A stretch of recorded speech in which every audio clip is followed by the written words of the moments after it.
श्री शिवाय नमस्तुभ्यम। उज्जैन में चल रही श्री विक्रमादित्य राजा महाकाल शिव महापुराण कथा का आज दूसरा दिन था।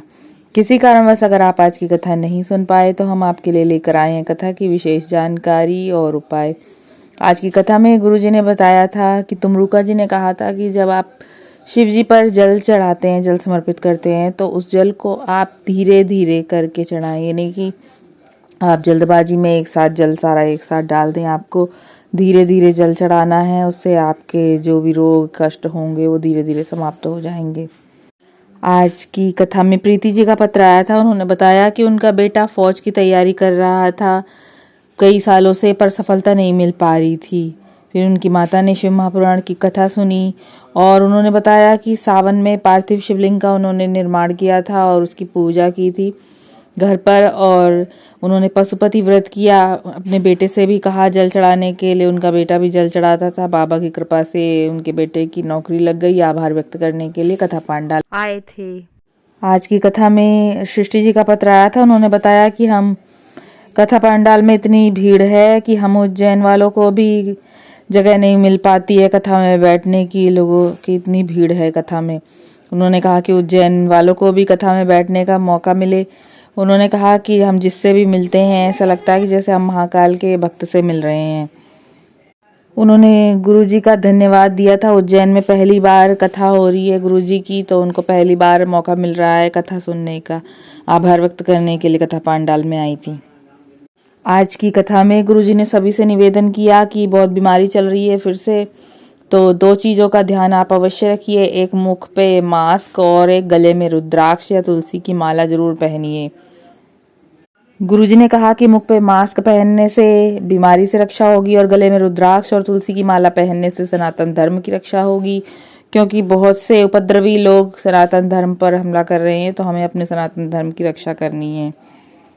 गुरुजी ने कहा कि अपने बच्चों को बचपन से ही सिखाएं शिव मंदिर जाने को और शिव जी को जल चढ़ाने को, ताकि अगर आप ना भी रहें इस दुनिया में तो जगत पिता जो हैं और जगत माता जो हैं वो उनकी रक्षा करें।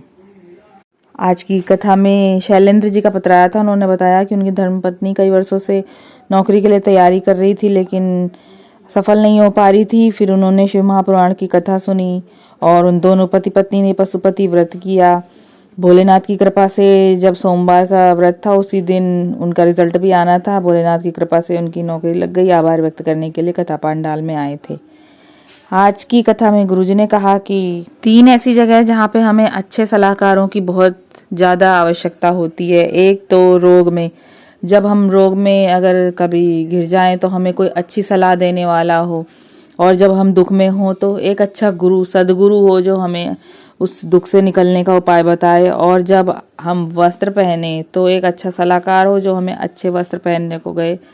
ये जो आजकल फटे पुराने या फिर वैसे पहनने का चलन चल गया है, तो अच्छा सलाहकार होगा तो हमें अच्छे वस्त्र, अपने धर्म संस्कृति से जुड़े वस्त्र पहनने के अच्छी सलाह दे। आज की कथा में गुरुजी ने कहा कि शिव महापुराण में लिखा है कि शिव की आराधना करने से जो फल प्राप्त होता है, उससे जो संतान होती है वो कभी किसी को दुख नहीं देती है, कभी किसी को कष्ट नहीं देती है। शिव की आराधना का ये फल है। आज की कथा में गुरुजी ने बताया कि जब आकाश में जब कभी बिजली गिरती है, आपको लग रहा हो कि वो आप पर ना गिर जाए, आपके घर पर आपको ऐसा लगे कि बिजली गिरने वाली है, तो उससे बचने के लिए अचानक आपको हार्ट अटैक हो जाए या फिर अचानक कोई ऐसी बड़ी समस्या आ जाए जिससे आप बचना चाहते हो, तो आप 7 बार कल्याण मित्र जी के नाम का स्मरण करें और शिव जी के नाम का उच्चारण करें अपने मन में। कितनी भी बिजली चमक रही हो तो वो कभी भी आप पर नहीं गिरेगी, और अगर हार्ट अटैक आया होगा अचानक से तो वो धीरे धीरे सही हो जाएगा। गुरुजी ने कहा कि 7 बार, 11 बार या 21 बार आपको कल्याण मित्र जी के नाम लेना है और शिव जी के नाम का उच्चारण करना है। ऐसा करने से आपको इस समस्या से छुटकारा मिल जाएगा। आज की कथा में गुरुजी ने बताया कि यदि आपके लीवर में समस्या है, किडनी में समस्या है या डायलिसिस चल रही है, आपको भोजन नहीं पच रहा है, लीवर संबंधित कोई भी परेशानी है, तो गुरुजी ने कहा कि आप कल्याणेश्वर महादेव के नाम से जल चढ़ाइए और उसका आचमन करिए और अपना जो दवाई वगैरह है वो भी लेते रहिए। धीरे धीरे आपको आपकी समस्या से छुटकारा मिल जाएगा। आज की कथा में गुरुजी ने बताया कि यदि आपने अपना घर किसी को दिया है और उसने उस पर कब्जा कर लिया हो तो आप ये उपाय करें। गुरुजी ने बताया कि प्रदोष काल में आप 108 चावल के दाने, या तो 108 चावल के दाने ले लें या तो 108 सफ़ेद फूल की पंखुड़ियाँ ले लें। और प्रदोष काल में आपको ये करना है, कल्याणेश्वर महादेव के नाम से आपको जल चढ़ाना है और 108 चावल के दाने चढ़ाने हैं। कल्याणेश्वर महादेव से आपको प्रार्थना करनी है, मन में अपना बोलना है जो भी आपकी समस्या हो, और 107 दाने आपको वापस ले आने हैं अपने साथ में, और अपना जो जमीन है, घर जो भी है, उस पर वो डाल देना है। गुरुजी ने कहा कि जो भी कब्जा किया होगा आपकी ज़मीन पर, आपके घर पर, वो छूट जाएगा।